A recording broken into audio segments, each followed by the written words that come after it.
Hello students, আজকের ভিডিওয় আমরা electric flux বা তড়িৎ ফ্লাক্স সম্পর্কে আলোচনা করব। মূল আলোচনায় প্রবেশ করার আগে আমরা একটু পুরনো কথা স্মরণ করে নেব। আমরা ক্লাস 11-এ পড়েছিলাম যে কোনো তল বা সারফেস সেটা একটা ভেক্টর কোয়ান্টিটি।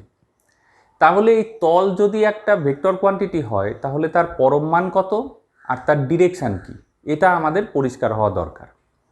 আমরা শিখেছিলাম যে যদি একটা সামান্তরিকের দুটো বাহু এ ভেক্টর আর বি ভেক্টর দ্বারা নির্দেশিত হয়, দুটো সন্নিহিত বাহু, তাহলে এই সামান্তরিকের ক্ষেত্রফল বা এরিয়া হবে modulus of A cross B vector. তাহলে এই তল বা এই সারফেসের ম্যাগনিটিউড হচ্ছে A cross modulus of A cross B. তাহলে তার ডিরেকশান কোন দিকে হবে? ডিরেকশানটা হবে এই এ ক্রস বি ভেক্টর যে ডিরেকশানে, ওই সারফেস ভেক্টরের ডিরেকশানও সেই দিকে হবে। অর্থাৎ এ আর বি যে তলে আছে সেই তলের সাথে অভিলম্ব দিকে ওই ভেক্টরের ডিরেকশান হবে, অর্থাৎ সারফেস ভেক্টরের ডিরেকশান হবে। আমরা সেটাকে এন ক্যাপ দিয়ে প্রকাশ করছি। মনে রাখতে হবে এন ক্যাপ এ ভেক্টরের সাথেও 90 ডিগ্রি অ্যাঙ্গেল করে থাকবে, আবার বি ভেক্টরের সাথেও 90 ডিগ্রি অ্যাঙ্গেল করে থাকবে। তো আমরা আশা করি বুঝতে পারলাম যে একটা সারফেস ভেক্টর তাকে আমরা কিভাবে প্রকাশ করব। সারফেস ভেক্টরকে আমরা প্রকাশ করতে পারি এইভাবে যে এস ভেক্টর যদি একটা সারফেস ভেক্টর হয় বা একটা তল ভেক্টর হয়, তাহলে এস হচ্ছে তার এরিয়া, অর্থাৎ ওই তলের মোট ক্ষেত্রফল, আর এন ক্যাপ হচ্ছে ওই তলের সাথে অভিলম্ব ডিরেকশন। যেমন আমরা যদি এই বোর্ডটাকে একটা সারফেস ভেক্টর ভাবি, তাহলে এই বোর্ডের যে এরিয়া অর্থাৎ দৈর্ঘ্য গুণ প্রস্থ আমি যে এরিয়াটা পাবো, যেহেতু আয়তাকার বোর্ড, তাহলে সেটা হচ্ছে ওই সারফেস ভেক্টরের পরম মান বা ম্যাগনিটিউড। আর ডিরেকশানটা হবে এই বোর্ডের থেকে বাইরের দিকে, এদিকে, অথবা বোর্ড ভেদ করে ভেতরের দিকে, যে কোনোটাই আমরা ভাবতে পারি। এবার আমরা দেখব ইলেকট্রিক ফ্লাক্স বা তড়িৎ ফ্লাক্সকে কিভাবে ডিফাইন করা হয়। তো ধরা যাক যে এখানে একটা তড়িৎ ক্ষেত্র এই রকমভাবে ডিরেক্টেড ইলেকট্রিক ফিল্ড, এবং একটা সারফেসের কথা আমরা কল্পনা করছি। আমি এবার ভাবছি একটা ছোট সারফেস, তাহলে এই সারফেসের ভেতর দিয়ে ওই প্রান্ত অবধি একটা ইলেকট্রিক ফিল্ডের ডিরেকশান এই দিকে পাবো আমি। অর্থাৎ আমি এখন পুরো সারফেসটার কথা ভাবছি না, আমি এখন শুধু এই ছোট্ট সারফেস, এটাকে আমি নাম দিচ্ছি ডিএস ভেক্টর, আর এই পুরো সারফেসটা হচ্ছে এস ভেক্টর। তো এই ডিএস ভেক্টরের ডিরেকশান কোন দিকে হবে? এই ছোট্ট অংশের থেকে আমি যদি একটা বাইরের দিকে লম্ব টানি, তাহলে সেটা এই দিকে, আর ইলেকট্রিক ফিল্ডের ডিরেকশান এই দিকে, এটা হচ্ছে এন ক্যাপ। তাহলে দেখো ডিএস ভেক্টরকে লেখা যায় ডিএস অর্থাৎ এই ক্ষেত্রটুকুর ক্ষেত্রফল আর into N cap. N cap আর ই ভেক্টরের মধ্যে অ্যাঙ্গেল যদি থিটা হয়, তাহলে এই ডিএস ক্ষেত্রের মধ্যে দিয়ে বা ডিএস সারফেসের মধ্য দিয়ে তড়িৎ ফ্লাক্স বা ইলেকট্রিক ফ্লাক্স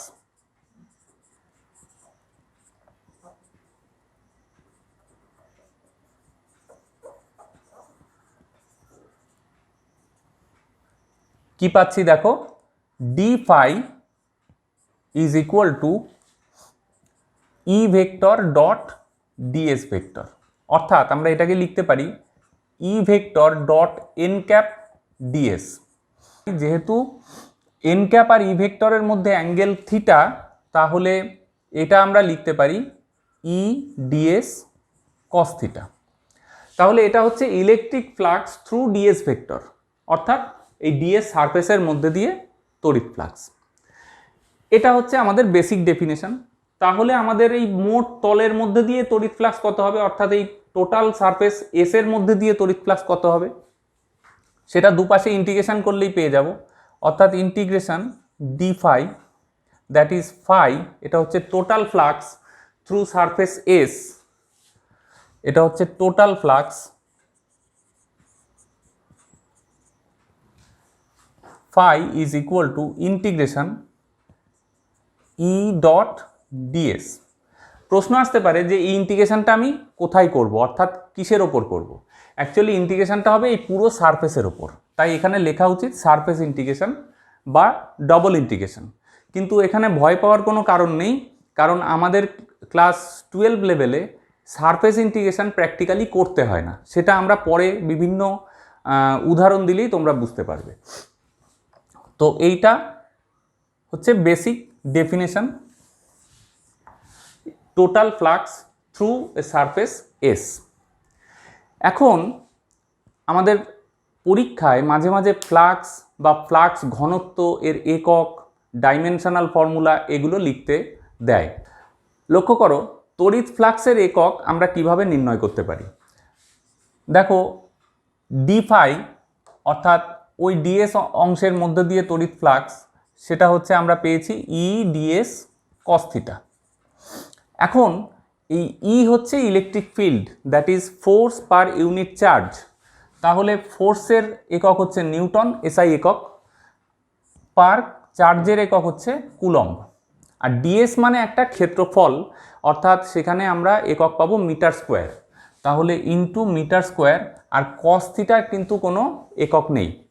তাহলে আমাদের একক হলো এসআই একক, আমরা পাচ্ছি দেখো newton metre square coulomb inverse. এটা হচ্ছে ফ্লাক্স বা তড়িৎ ফ্লাক্সের এসআই একক। তাহলে ডাইমেনশন কি হবে, ডিফাই এর ডাইমেনশন বা ফ্লাক্সের ডাইমেনশন। দেখো এখানে আমরা ইলেকট্রিক ফিল্ডের ডাইমেনশন কিভাবে পাবো, force per charge, that is ফোর্সের dimension M L T minus two. চার্জের ডাইমেনশন কিভাবে পাবো, আমরা জানি তড়িৎ প্রবাহ মাত্রা বা current equal to charge per unit time, অর্থাৎ চার্জ বাই টাইম। তাহলে কিউ এর ডাইমেনশন হচ্ছে আই ইন্টু টি, আর টি হচ্ছে টাইমের ডাইমেনশন ক্যাপিটাল টি, আর আই হচ্ছে প্রবাহ মাত্রার বা ইলেকট্রিক কারেন্টের ডাইমেনশন। তাহলে দেখো কিউ এর ডাইমেনশন এখানে বসবে আই ইন্টু টি। আর দেখো এখানে সারফেস এরিয়া, তার ডাইমেনশন হচ্ছে এল স্কোয়ার, কস থিটার কোনো ডাইমেনশন নেই। তাহলে আমরা দেখো ফ্লাক্সের ডাইমেনশন পাচ্ছি M L cube I minus one T minus three. এই হচ্ছে তড়িৎ ফ্লাক্সের ডাইমেনশন। আমি এখানে আর একটা কথা বলে রাখি যে কখনো কখনো প্রশ্নে ফ্লাক্স ঘনত্ব বলে এই শব্দটাও তোমরা পেতে পারো। তো ফ্লাক্স ঘনত্ব কি,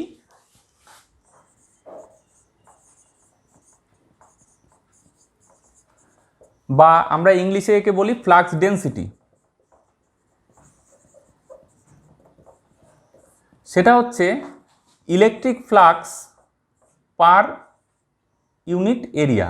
দেখো তাহলে এটার একক কি হবে, আগের এক্সপ্রেশনটা দেখি, ই ইন্টু কস থিটা। এক্ষেত্রে দেখো ইলেকট্রিক ফিল্ডের যা একক সেটাই হবে ফ্লাক্স ঘনত্ব বা তড়িৎ ফ্লাক্স ঘনত্বের একক, তার কারণ কস থিটার কোনো একক নেই। তো ইলেকট্রিক ফিল্ডের একক হচ্ছে নিউটন পার কুলম, অর্থাৎ এসআই একক হবে নিউটন কুলম ইনভার্স। একইভাবে আমরা এখান থেকে ডাইমেনশনও বের করে নিতে পারি। এতক্ষণ আমরা ইলেকট্রিক ফ্লাক্সের ডেফিনেশন, তার একক, তার ডাইমেনশনাল ফর্মুলা এগুলো আমরা দেখলাম। এইবার আমরা নজর দেব যে কিভাবে বিভিন্ন স্পেশাল ক্ষেত্রে ইলেকট্রিক ফ্লাক্সকে ক্যালকুলেট করা যায়। তো এর প্রথম সিম্পল যে ক্ষেত্রটা সেটা হচ্ছে সুষম তড়িৎ ক্ষেত্রে, অর্থাৎ ইউনিফর্ম ইলেকট্রিক ফিল্ডে কোনো সমতলের মধ্য দিয়ে তড়িৎ ফ্লাক্স কেমন হয়। তো ধরো এখানে একটা সমতলের কথা আমরা ভেবেছি, যে এখানে এস তল, এস তলের ডিরেকশান এখানে ডিএস, এটা ডিএস ভেক্টর, ডিএস ভেক্টরের ডিরেকশান হচ্ছে এন ক্যাপ এই দিকে, আর এখানে ইলেকট্রিক ফিল্ডের ডিরেকশান এই দিকে, এবং তাদের মধ্যে অ্যাঙ্গেল হচ্ছে থিটা। তো আমরা আগেই দেখেছি যে পুরো এস তলের মধ্য দিয়ে ইলেকট্রিক ফ্লাক্স হবে phi is equal to surface integration E dot ds vector. এখন দেখো যদি এটা সমতল হয় তাহলে এর প্রত্যেকটা বিন্দুতে আমি যেখানেই এই ডিএস অংশটা কল্পনা করব, অর্থাৎ ডিএস এলিমেন্ট কল্পনা করব, সেখানেই দেখো এন ক্যাপের ডিরেকশান এই একই ডিরেকশানে হবে। অর্থাৎ এখানে তলের যে কোনো বিন্দুতে তল ভেক্টরের ডিরেকশানটা একই দিকে। আবার দেখো ইলেকট্রিক ফিল্ড যদি সুষম হয় তাহলে এই সারফেসের ওপর যে কোনো বিন্দুতে ইলেকট্রিক ফিল্ডের মান এবং ডিরেকশান সব একই দিকে। অর্থাৎ ওই তলের ওপর যে কোনো বিন্দুতে এই অ্যাঙ্গেল থিটা সেটাও অপরিবর্তিত থাকবে। তাহলে আমরা দেখো এই ইন্টিগ্রেশনটা দেখো আমরা লিখতে পারি সারফেস ইন্টিগ্রেশন ই ডিএস কস থিটা। এখন দেখো এই ই আর কস থিটা যেহেতু কনস্ট্যান্ট বাইরে চলে আসবে, ই ইন্টু কস থিটা, আর সারফেস ইন্টিগ্রেশন ডিএস মানে হচ্ছে এই পুরো তলের ক্ষেত্রফল।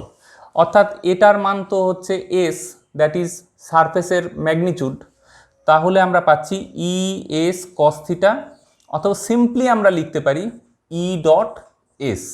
অর্থাৎ ই ভেক্টর আর এস ভেক্টর আমাকে দিয়ে দিলে, তার এক্সপ্রেশন দিয়ে দিলে আমরা সিম্পলি ডট প্রোডাক্ট করব আর ওই তলের মধ্য দিয়ে টোটাল ফ্লাক্স আমরা ক্যালকুলেট করতে পারবো। আমরা এখানেও তিনটে বিশেষ ক্ষেত্র দেখব। দেখো প্রথমে আমরা দেখতে পাচ্ছি একটা সুষম তড়িৎ ক্ষেত্রে একটা তল রয়েছে যেটা তড়িৎ ক্ষেত্রের সাথে অভিলম্বভাবে, অর্থাৎ এরকম একটা তল সেটা এখানে আছে। ইলেকট্রিক ফিল্ডের ডিরেকশান দেখো এই মার্কার পেনটা, তো সেটা দেখো এটা হচ্ছে ইলেকট্রিক ফিল্ডের ডিরেকশান।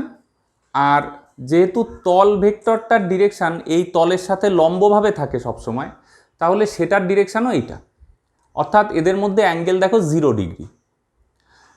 তাহলে এন ক্যাপ আর ই ভেক্টরের মধ্যে অ্যাঙ্গেল 0 ডিগ্রি হয়, আর এটা যদি সমতল আর এটা সুষম তড়িৎ ক্ষেত্র, তাহলে দেখো total flux phi is equal to E S cos theta. এর সারফেস এরিয়া হচ্ছে এস। তাহলে কস থিটার মান এখানে 0 ডিগ্রি, তাহলে কস 0 যেহেতু 1, আমি মান পেলাম ইএস, অর্থাৎ flux through the surface in this condition ES. এক্ষেত্রে দেখো তলটা এইভাবে একটু কাত হয়ে আছে, যার ফলে ইলেকট্রিক ফিল্ড সেই আগের ডিরেকশানেই আছে, আর তল ভেক্টর যেটা সেটা দেখো এরকম একটা অ্যাঙ্গেল করে আছে। অ্যাঙ্গেলটার মান এখানে বলা আছে 60 ডিগ্রি। তাহলে দেখো এক্ষেত্রে ফ্লাক্সের মান আমরা পাচ্ছি ই এস কস 60 ডিগ্রি। কস 60 ডিগ্রির মান হাফ, তাহলে আমি পাচ্ছি ই এস বাই 2, অর্থাৎ এখানে তড়িৎ ফ্লাক্স দেখো কমে গেল অ্যাঙ্গেল বাড়ার সাথে সাথে। আর এখানে দেখো ইলেকট্রিক ফিল্ডের সাথে তল এইভাবে আছে, ইলেকট্রিক ফিল্ড এই দিকে আছে, আর সারফেস ভেক্টর দেখো সবসময় তলের সাথে লম্ব, তাহলে এই ডিরেকশানের সাথে ইলেকট্রিক ফিল্ডের ডিরেকশান দেখো অভিলম্বভাবে আছে। সারফেস ভেক্টর আর ইলেকট্রিক ফিল্ড দেখো পরস্পর অভিলম্বভাবে আছে। তাহলে দেখো এখানে অ্যাঙ্গেলটা হচ্ছে 90 ডিগ্রি। তাহলে আমরা পাচ্ছি দেখো total flux through this surface, এখানেও surface area S, E S cos 90 degree. Cos 90 যেহেতু 0, তাহলে আমরা পাচ্ছি 0। এই তিনটে ক্ষেত্র থেকে আমরা দেখতে পেলাম যে ইলেকট্রিক ফ্লাক্সের মান দেখো দুটো ক্ষেত্রে পজিটিভ এসছে, একটা ক্ষেত্রে 0 এসছে। তাহলে একটা প্রশ্ন আসতেই পারে যে ইলেকট্রিক ফ্লাক্সের মান কি নেগেটিভ হতে পারে কখনো? পারে। কীরকমভাবে? দেখো এই তল ভেক্টরের ডিরেকশান আমি কোন দিকে নেব, অর্থাৎ এই তলের সাথে লম্ব এদিকে নেব না এদিকে নেব, সেটা কিন্তু আমার চয়েস। তাহলে আমি যদি ডিরেকশানটা এই দিকে না নিয়ে এক্ষেত্রে ডিরেকশানটা এই দিকে নিতাম, তাহলে দেখো ইলেকট্রিক ফিল্ডের সাথে ইলেকট্রিক ফিল্ড ভেক্টর এই দিকে আর আমার তলের ডিরেকশান এই দিকে, তাহলে এদের মধ্যে অ্যাঙ্গেল হতো 180 ডিগ্রি। সেক্ষেত্রে আমি যদি বসাতাম 180 ডিগ্রি, এটার মান হতো মাইনাস ইএস, কারণ কস 180 ডিগ্রির মান -1। অর্থাৎ ফ্লাক্সের মান, তড়িৎ ফ্লাক্সের মান পজিটিভ হতে পারে, নেগেটিভ হতে পারে, 0ও হতে পারে। এবার এসো আমরা দেখে নিই এই বিষয়ের ওপর ভিত্তি করে আমাদের কীরকম প্রশ্ন পরীক্ষায় আসতে পারে। যেমন 2015 সালের একটা প্রশ্ন আমরা আলোচনা করি। দেখো এখানে বলেছে ইলেকট্রিক ফিল্ডের এক্সপ্রেশন এখানে দিয়ে দিয়েছে দেখো, এবং এটা একটা সুষম তড়িৎ ক্ষেত্র, বুঝতেই পারছো এর ডিরেকশান এবং ম্যাগনিটিউড কনস্ট্যান্ট। তো এই তড়িৎ ক্ষেত্রে এক্স ওয়াই তলে এত মিটার স্কোয়ার ক্ষেত্রফলের মধ্য দিয়ে তড়িৎ ফ্লাক্সের মান নির্ণয় করতে হবে। তো দেখো প্রথম বলছে আমার এক্স ওয়াই তল। এক্স ওয়াই তল মানে এটা একটা যদি কার্টেসিয়ান ফ্রেম অফ রেফারেন্স হয় তাহলে আমি এক্স ওয়াই তল এরকম ভাবতে পারি, এই তলটা, এবং এর ক্ষেত্রফল হচ্ছে 50 মিটার স্কোয়ার। তাহলে দেখো যদি এক্স ওয়াই তলে থাকা কোনো সারফেসের মধ্য দিয়ে তড়িৎ ফ্লাক্স আমার ক্যালকুলেট করতে হয় তাহলে আমাকে আগে বের করতে হবে সারফেস ভেক্টরটা কি। তাহলে এটা যদি এস সারফেস হয় তাহলে S surface vector is equal to surface area into N cap. এখন এখানে এন ক্যাপ কী হবে, আমি আগেই বলেছি যে তল ভেক্টরের ডিরেকশান হবে ওই তলের সাথে লম্ব, অর্থাৎ এটা এক্স ওয়াই তলে থাকলে তার সাথে লম্ব, অর্থাৎ এন ক্যাপের ডিরেকশান হবে কে ক্যাপের ডিরেকশানে, অর্থাৎ জেড অক্ষ বরাবর। এখন ইলেকট্রিক ফিল্ডের এক্সপ্রেশন যা আছে, আমরা যদি ধরে নিই যে ইলেকট্রিক ফিল্ডটা এরকমভাবে আছে, তাহলে দেখো এটা একটা সমতল এবং সুষম তড়িৎ ক্ষেত্রে এর মধ্যে দিয়ে ফ্লাক্স বের করতে হবে। তাহলে আমাদের টোটাল ফ্লাক্স কত হবে, phi is equal to E dot S vector. তাহলে দেখো ই এক্সপ্রেশন দিয়ে দিয়েছে এখানে, দেখো 3i cap plus 2j cap plus k cap, SI এককে আছে, ডট এস ভেক্টর দেখো এস মানে area, that is 50 metre square into N cap, N cap মানে এখানে কে ক্যাপ, এটা হচ্ছে এস ভেক্টর। তাহলে দেখো আই ক্যাপ আর জে ক্যাপের সাথে ডট করলে কে ক্যাপে 0 হয়ে যাবে, আর k cap dot k cap 1, তাহলে হবে 50 newton coulomb inverse metre square. এটা হচ্ছে এখানে ফ্লাক্সের মান। এবার একটা বদ্ধ তলের মধ্য দিয়ে তড়িৎ ফ্লাক্স কীরকমভাবে ক্যালকুলেশন করা যায় আমরা সেইটা একটু দেখব। তো ধরা যাক একটা বেলুন, যেমন একটা বদ্ধ তল, তো একটা বেলুন আছে একটা ইলেকট্রিক ফিল্ডে, সেই ইলেকট্রিক ফিল্ডের ডিরেকশন এরকম,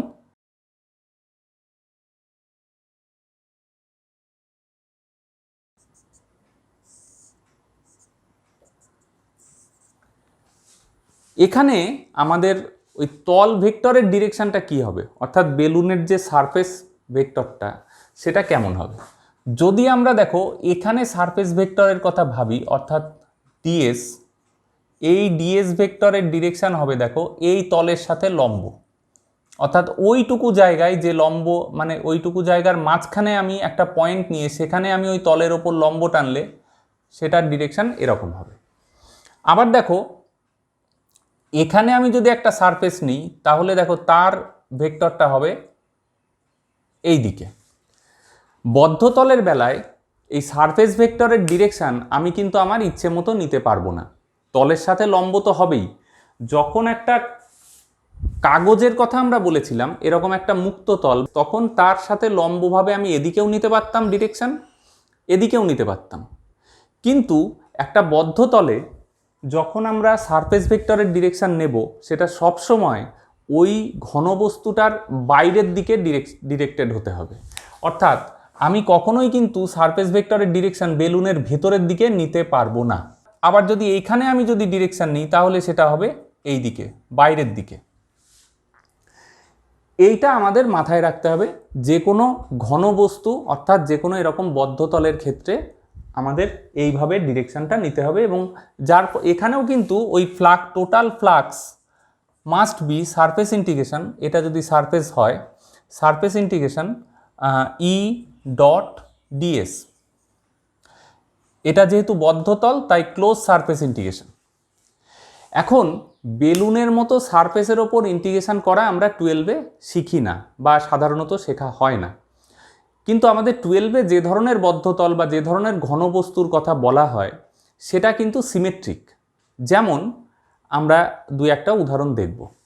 আমরা এখানে একটা ঘনকের কথা ভাবছি, এরকম একটা ঘনক যার 6টা তল আছে এবং ইলেকট্রিক ফিল্ড এইভাবে ডিরেক্টেড, অর্থাৎ ঘনকটাকে ইলেকট্রিক ফিল্ডের মধ্যে রাখা হয়েছে। এখন দেখো এই যে তলটা অর্থাৎ এই পাশের যে তলটা তার সারফেস ভেক্টরের ডিরেকশন হবে নিশ্চয়ই বাইরের দিকে, সবসময় ঘনকের বাইরের দিকে হবে এবং সেটা দেখো ইলেকট্রিক ফিল্ডের ডিরেকশানে। তাহলে এর সারফেস এরিয়া যদি এ হয় এই তলটার, তাহলে দেখো এই সারফেসের মধ্য দিয়ে তড়িৎ ফ্লাক্স হবে φ1 is equal to E into A into cos 0 degree, that is 1। আবার দেখো ঠিক তার উল্টো পাশের যে সারফেস,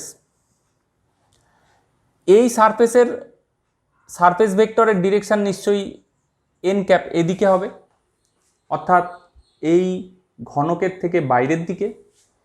এবং দেখো ইলেকট্রিক ফিল্ডের ডিরেকশনের সাথে এটা উল্টো, অর্থাৎ এক্ষেত্রে এদের মধ্যে অ্যাঙ্গেল হচ্ছে 180 ডিগ্রি। তো এই ক্ষেত্রে ফ্লাক্স হবে φ2 is equal to E into A. এই তলটার ক্ষেত্রফল যদি এ হয় তাহলে এই তলের ক্ষেত্রফলও এ হবে, প্রত্যেকটা তলের ক্ষেত্রফল এ, তাহলে E A into cos 180 degree, that is cos 180 degree -1, তা φ2 মান হবে মাইনাস ই ইন্টু এ। এবার দেখো বাকি যে চারটে তল আছে, যেমন ধরো উপরের তলটা, এই তলের ডিরেকশান হবে বাইরের দিকে উপরের দিকে, এবং ইলেকট্রিক ফিল্ডের ডিরেকশানের সাথে দেখো এই অ্যাঙ্গেলটা হচ্ছে 90 ডিগ্রি। তাহলে দেখো এই তলে আমরা ইলেকট্রিক ফ্লাক্স যদি ক্যালকুলেট করি φ3 E A into cos 90 degree, that is 0। আর বাকি তলগুলো একইভাবে প্রত্যেক ক্ষেত্রেই ওই সারফেস ভেক্টরের ডিরেকশান ইলেকট্রিক ফিল্ডের ডিরেকশানের সাথে লম্ব হয়ে যাচ্ছে বলে বাকি তলগুলোতে ইলেকট্রিক ফ্লাক্স 0 হবে। তাহলে আমি যদি বলি এখন টোটাল ফ্লাক্স কত এই সমগ্র তলের মধ্য দিয়ে, সেটা হচ্ছে ফাই ইজ ইকুয়াল টু, আমরা এই ফর্মুলা থেকে পাচ্ছি close surface integration E dot DS. তাহলে দেখো আমি প্রথম সারফেস S1 সেখানে আমি ই ডট ডিএসে পাবো, ডিএস আমি করব প্রথম সারফেস, এটা মনে করো S1 সারফেস যার সারফেস এরিয়া এ, তাহলে এটা দ্বিতীয় সারফেস S2 সেখানেও আমি ই ডট ডিএস ভেক্টর পাবো।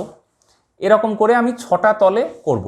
অ্যাকচুয়ালি 6টা তলের মধ্যে দিয়ে যা ফ্লাক্স সেটা যোগ করলে আমি সমগ্র তলের ফ্লাক্স পাবো। তো আমি এখানে দেখতে পাচ্ছি শুধুমাত্র এই দুটো ফ্লাক্সেরই মান পাবো আর বাকিগুলোর মান 0। এই দুটো ফ্লাক্সের মান হচ্ছে ই এ, আর এটা হচ্ছে প্রথম তলের ফ্লাক্স, আর দ্বিতীয় তলের ফ্লাক্স দেখো মাইনাস ই এ, আর বাকি তলগুলোর ফ্লাক্স কিন্তু 0। বাকি তলগুলোর ভেতর দিয়ে মধ্য দিয়ে যে ফ্লাক্স সেগুলো 0। তাহলে টোটাল ফ্লাক্স দেখো আমরা সেই 0ই পাচ্ছি। এখানে দেখো আমরা আর একটা গুরুত্বপূর্ণ সিদ্ধান্তও পেয়েছি, যে তলের মধ্য দিয়ে ঘনবস্তুর যে তলের মধ্য দিয়ে ইলেকট্রিক ফিল্ডের ডিরেকশান ঘনবস্তু থেকে বাইরের দিকে, সেই তলের মধ্য দিয়ে তড়িৎ ফ্লাক্স দেখো পজিটিভ হচ্ছে। আবার দেখো যে তলের মধ্য দিয়ে ইলেকট্রিক ফিল্ডের ডিরেকশান ভেতরের দিকে, সেই তলের মধ্য দিয়ে তড়িৎ ফ্লাক্স দেখো নেগেটিভ হবে। এক্ষেত্রে দেখো একটা সিলিন্ডারকে সুষম তড়িৎ ক্ষেত্রে রাখা হয়েছে এইভাবে। তাহলে দেখো সিলিন্ডারের এই তলের ক্ষেত্রফল যদি এ হয়, এটাকে S1 তল বলা হচ্ছে, এবং এই তলের ক্ষেত্রফলও তাহলে এ হবে। এখন দেখো এই তলের সারফেস ভেক্টরের ডিরেকশানটা দেখো বাইরের দিকে এন ক্যাপ। আমরা আগেই বলেছি যে সবসময় ঘনবস্তুর থেকে বাইরের দিকে হবে সারফেস ভেক্টরের ডিরেকশান।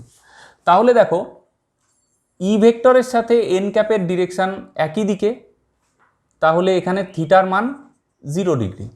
তাহলে দেখো এই তলের মধ্যে দিয়ে তড়িৎ ফ্লাক্স হবে, এটা যেহেতু S2 তল, তাহলে φ2 is equal to E into surface area into cos phi, that is cos 0 degree, that is 1।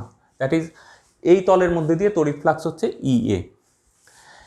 আবার দেখো এই তলের ক্ষেত্রে সারফেস ভেক্টরের ডিরেকশানটা হবে বাইরের দিকে এন ক্যাপ, এবং ইলেকট্রিক ফিল্ডের ডিরেকশান দেখতেই পাচ্ছ ভেতরের দিকে।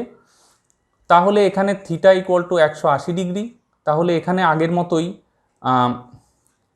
ফ্লাক্সের মান হবে E into A into cos 180 degree, that is -1, that is minus E A. এখন বাকি রইল থার্ড যে তলটা। আমার মনে হয় এটা একটা মডেল দেখলে তোমাদের সুবিধে হবে। ধরা যাক এরকম একটা সিলিন্ডার রয়েছে, এটা ইলেকট্রিক ফিল্ডের ডিরেকশন। তাহলে আমরা এই তলের কথা আর এই তলের কথা আলোচনা করেছি। তাহলে এই যে থার্ড যে তলটা, সেই তলের ডিরেকশনটা বা সারফেস ভেক্টরের ডিরেকশনটা দেখো কোন দিকে হবে। এখানে দেখো কোনো একটা নির্দিষ্ট দিকে কিন্তু এই তলের ডিরেকশন আমরা পাবো না। এখানে যদি ডিরেকশন ভাবি সেটা এই দিকে হবে, এই বিন্দুতে ডিরেকশন এই দিকে, এই বিন্দুতে ডিরেকশন এই দিকে, একইভাবে এই বিন্দুতে ডিরেকশন এই দিকে। কিন্তু এই তলের ওপর যে কোনো বিন্দুতে যে ডিরেকশন, সেটা দেখো ইলেকট্রিক ফিল্ডের সাথে সবসময় 90 ডিগ্রি অ্যাঙ্গেল করে আছে, সব সময়। এখানেও দেখো এর সাথে এই ডিরেকশানের অ্যাঙ্গেল, এটা হচ্ছে ইলেকট্রিক ফিল্ডের ডিরেকশান আর এটা হচ্ছে সারফেস ভেক্টরের ডিরেকশান। এই বিন্দুতে দেখো 90 ডিগ্রি। এখানেও আমি যদি ভাবি সারফেস ভেক্টরের ডিরেকশান আর ইলেকট্রিক ফিল্ডের ডিরেকশানের মধ্যে অ্যাঙ্গেল, সেটাও দেখো 90 ডিগ্রি। তাহলে এই তলের ওপর যে কোনো জায়গায় আমি সারফেস ভেক্টরের ডিরেকশান কল্পনা করলে সেটা ইলেকট্রিক ফিল্ডের সাথে 90 ডিগ্রি অ্যাঙ্গেল করে থাকবে। তাহলে দেখো এখানে যদি আমি একটা সারফেস ভেক্টর কল্পনা করি এন ক্যাপ, সেটা দেখো ইলেকট্রিক ফিল্ডের সাথে 90 ডিগ্রি অ্যাঙ্গেল করে আছে। তাহলে S3-র জন্যে φ3 এখানে ফ্লাক্স হবে 0। তাহলে এখানেও দেখো total flux φ is equal to close surface integration E dot DS. তাহলে দেখো এখানে আমি এই টোটাল সারফেস মানে এই তিনটে সারফেসের যোগফল। তাহলে আমি প্রথম S1 সারফেসের ওপর ইন্টিগ্রেশন করব, সেটা করলে আমি পাবো ই ডট ডিএস, সেটা হচ্ছে এইটা। প্রথম সারফেসের ওপর ইন্টিগ্রেশন করে যে ফ্লাক্স পাবো সেটা হচ্ছে এটা। দ্বিতীয় সারফেসের ওপর ই ডট ডিএস এবং সাথে তৃতীয় সারফেসের ওপর ই ডট ডিএস। তিনটে সারফেস তাই আমরা যোগ করব টোটাল সমগ্র তলের মধ্য দিয়ে ফ্লাক্স বের করার জন্য। তো এই সারফেসের মধ্যে দিয়ে ফ্লাক্স দেখো S1 এর জন্য আমরা পেয়েছি -ইএ, এই সারফেসের জন্য পেয়েছি ইএ, আর এই সারফেসের জন্য পেয়েছি 0। তাহলে এখানেও টোটাল ফ্লাক্স দেখো 0। আমাদের সাধারণত পরীক্ষায় যে ধরনের প্রশ্ন আসে তাতে এই ধরনের সিমেট্রিক বিভিন্ন ঘনবস্তু, তার যে সমগ্র তল, তার মধ্যে দিয়ে অনেক সময় তড়িৎ ফ্লাক্স বা বিশেষ কোনো একটা তলের মধ্যে দিয়ে তড়িৎ ফ্লাক্স বের করার জন্য প্রবলেমে বলা থাকে। তো আশা করি এই দুটো ক্ষেত্র তোমরা যদি বুঝতে পারো তাহলে সাধারণত যে ধরনের প্রশ্ন আমাদের পরীক্ষায় আসে সেগুলো তোমরা ভালোভাবেই করতে পারবে। এতক্ষণ আমরা ইলেকট্রিক ফ্লাক্স কিভাবে ক্যালকুলেট করতে হয়, যে সারফেসের দুই তল উন্মুক্ত তার মধ্যে দিয়ে কিভাবে আমরা ক্যালকুলেশন করব, কোনো বদ্ধ তলের মধ্যে দিয়ে ইলেকট্রিক ফ্লাক্স কি করে ক্যালকুলেট করব এবং কি ধরনের প্রশ্ন পরীক্ষায় আসে সেগুলো নিয়ে আমরা আলোচনা করেছি। এবার আমরা দেখতে চলেছি যে বিভিন্ন ক্ষেত্রে আমরা যেটা পেয়েছি যে কখনো ফ্লাক্সের মান পজিটিভ, কখনো নেগেটিভ, কখনো বা 0, এর কি কোনো ভৌত তাৎপর্য আছে? অর্থাৎ আমি কোনো একটা ঘন বস্তু তার সমগ্র তলের মধ্যে দিয়ে দেখলাম তড়িৎ ফ্লাক্স প্লাস পজিটিভ কোনো কোয়ান্টিটি, তাহলে তা থেকে কি আমি কিছু বুঝতে পারি, ফিজিক্যালি কিছু বুঝতে পারি যে ওখানে চার্জের উপস্থিতি আছে কি নেই? নেগেটিভ হলেই কি আমি কিছু বুঝতে পারি বা 0 হলে আমি কি কিছু বুঝতে পারি? আমরা সেইটা দেখব। দেখো ধরা যাক এটা একটা ঘনক আকৃতির বস্তু, সেই বস্তুর ভেতরে কিউ পরিমাণ ধনাত্মক আধান আছে। তাহলে দেখো আমরা জানি যে ইলেকট্রিক ফিল্ডের সোর্স হচ্ছে ধনাত্মক আধান। তাহলে এই ধনাত্মক আধান থেকে radially outward electric field directed হবে। তাহলে দেখো প্রত্যেকটা তলের মধ্য দিয়েই কিন্তু ইলেকট্রিক ফিল্ড আমরা বাইরের দিকে ডিরেক্টেড অবস্থায় পাবো। তাহলে এখানে দেখো যে কোনো তলের মধ্যে দিয়ে তড়িৎ ফ্লাক্স আমি যদি ক্যালকুলেট করি, দেখো এই তলের মধ্যে দিয়ে আমি যদি তড়িৎ ফ্লাক্স ক্যালকুলেট করি, এই তলের ক্ষেত্রফল যদি এ হয়, এটা ইলেকট্রিক ফিল্ডের ডিরেকশন এবং এই তলের ডিরেকশানও দেখো ইলেকট্রিক ফিল্ডের সাথে একই ডিরেকশানে হবে। তাহলে এই তলের মধ্যে দিয়ে তড়িৎ flux φ1 equal to E into A into cos 0 degree, that is 1। ঠিক একইভাবে দেখো আমি এই তলের মধ্যে দিয়েও পজিটিভ ফ্লাক্স পাবো এই একই মানের, এবং প্রত্যেকটা তলের মধ্যে দিয়ে আমি পজিটিভ ফ্লাক্স পাবো। তাহলে আমি যদি ওই সমগ্র তলের ফ্লাক্স করি তাহলে আমি যেটা পাবো সেটা হচ্ছে 6 ইন্টু ই এ, যেহেতু 6টা তল। আমি ধরে নিয়েছি যে ঠিক মাঝখানে চার্জটা আছে। তো দেখো এখানে আমরা দেখছি যে চার্জ, এই পজিটিভ চার্জটা মাঝখানে থাকার জন্য total flux through out the surface সেটা হচ্ছে পজিটিভ। তার মানে কোনো একটা ঘনবস্তুর সমগ্র তলের মধ্য দিয়ে তড়িৎ ফ্লাক্স পজিটিভ মানে আমরা ধরে নিতে পারি ওই ঘনবস্তুর ভিতরে অবশ্যই কোনো ধনাত্মক আধান আছে। একইভাবে দেখো যদি একটা ঋণাত্মক আধান থাকে কোনো একটা ঘনকের মধ্যে, আমরা জানি ঋণাত্মক আধান বা নেগেটিভ চার্জ হচ্ছে ইলেকট্রিক ফিল্ডের সিঙ্ক। তাহলে ইলেকট্রিক ফিল্ড বাইরে থেকে ভেতরের দিকে ডিরেক্টেড হবে রেডিয়ালি, তাহলে এটা ইলেকট্রিক ফিল্ডের ডিরেকশন। আর দেখো এই সারফেসটার কথাই আমি যদি ভাবি, এর সারফেস ভেক্টরের ডিরেকশন দেখো এন ক্যাপ উল্টো দিকে, তাহলে ইলেকট্রিক ফিল্ড ভেতরের দিকে ডিরেক্টেড আর সারফেস ভেক্টর বাইরের দিকে ডিরেক্টেড, অর্থাৎ 180 ডিগ্রি। তো দেখো এইখানে তড়িৎ ফ্লাক্স φ1 হবে ই ইন্টু এ হচ্ছে এই তলের surface area, into cos 180 degree, that is minus.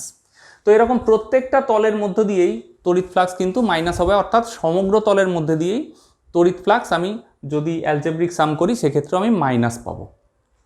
অর্থাৎ কোনো বদ্ধতলের মধ্যে দিয়ে তড়িৎ ফ্লাক্স যদি আমি নেগেটিভ পাই তাহলে আমি বুঝতে পারবো যে ওই বদ্ধতল দ্বারা অবশ্যই কোনো না কোনো ঋণাত্মক আধান আবদ্ধ আছে। তাহলে তড়িৎ ফ্লাক্স শূন্য কথার অর্থ কি? সেখানে কি চার্জ থাকতেই পারে না? চার্জ থাকতে পারে, যদি পারে সেটা কিভাবে পারে? এখানে দেখো আমি দুটো আধান এঁকেছি, প্লাস কিউ এবং মাইনাস কিউ, অর্থাৎ সমমানের দুটো আধান। তাহলে এই আধানটার জন্য যে পরিমাণ ইলেকট্রিক ফিল্ড বাইরের দিকে ডিরেক্টেড থাকবে, ঠিক একই পরিমাণ ইলেকট্রিক ফিল্ড এই আধানের জন্য ভেতরের দিকে ডিরেক্টেড থাকবে। তাহলে আমি ফ্লাক্স ক্যালকুলেট করলে কিন্তু আলটিমেটলি 0 হয়ে যাবে প্রত্যেকটা তলের মধ্যে দিয়ে করে আমি যদি যোগ করি। তাহলে কোনো বদ্ধতলের মধ্য দিয়ে তড়িৎ ফ্লাক্সের মান শূন্য হওয়ার দুটো ফিজিক্যাল সিগনিফিক্যান্স হয়। এক হচ্ছে ওর মধ্যে কোনো আধানই নেই, অথবা ওই তল দ্বারা যদি সমপরিমাণ পজিটিভ এবং নেগেটিভ আধান আবদ্ধ থাকে, এর যে কোনো একটা হতে হবে। অর্থাৎ একটা কথা আমরা বলতেই পারি যে টোটাল চার্জ, এর মধ্যে অবস্থিত টোটাল চার্জের অ্যালজেব্রিক সাম সেটা 0 হবে, অর্থাৎ plus Q plus of minus Q, that is 0। আশা করি তোমাদের এই ভিডিওটা ভালো লেগেছে। আমরা ফ্লাক্সের সম্পর্কে যে কনসেপ্টগুলো হায়ার সেকেন্ডারিতে দরকার তার সবকটা বিষয় নিয়ে আমরা আলোচনা করেছি। পরীক্ষায় এখান থেকে কী ধরনের প্রশ্ন আসে সেটাও আমরা আলোচনা করেছি। কিন্তু ফ্লাক্স কেন এত গুরুত্বপূর্ণ, অর্থাৎ তড়িৎ ফ্লাক্সের এই আইডিয়াটা ইলেকট্রোস্ট্যাটিক্সে কেন এত গুরুত্বপূর্ণ, সেটা জানার জন্যে আমরা পরের ভিডিওতে যাব। এর পরের ভিডিওতে আমরা গাউসের ল, তার ক্যালকুলেশন, গাউসের ল কিভাবে এলো, সেটা দিয়ে আমরা ইলেকট্রিক ফিল্ড কিভাবে ক্যালকুলেট করতে পারি সেটা দেখব। এবং তোমরা লক্ষ্য করে দেখবে হায়ার সেকেন্ডারির প্রায় প্রত্যেক বছরই এই তড়িৎ ফ্লাক্স এবং গাউসের ল, গাউসের সূত্র, সেখান থেকে কোনো না কোনো প্রশ্ন কিন্তু থাকেই। তো আমরা খুব তাড়াতাড়ি ফিরে আসছি নতুন ভিডিওতে গাউসের ল সংক্রান্ত আলোচনা নিয়ে।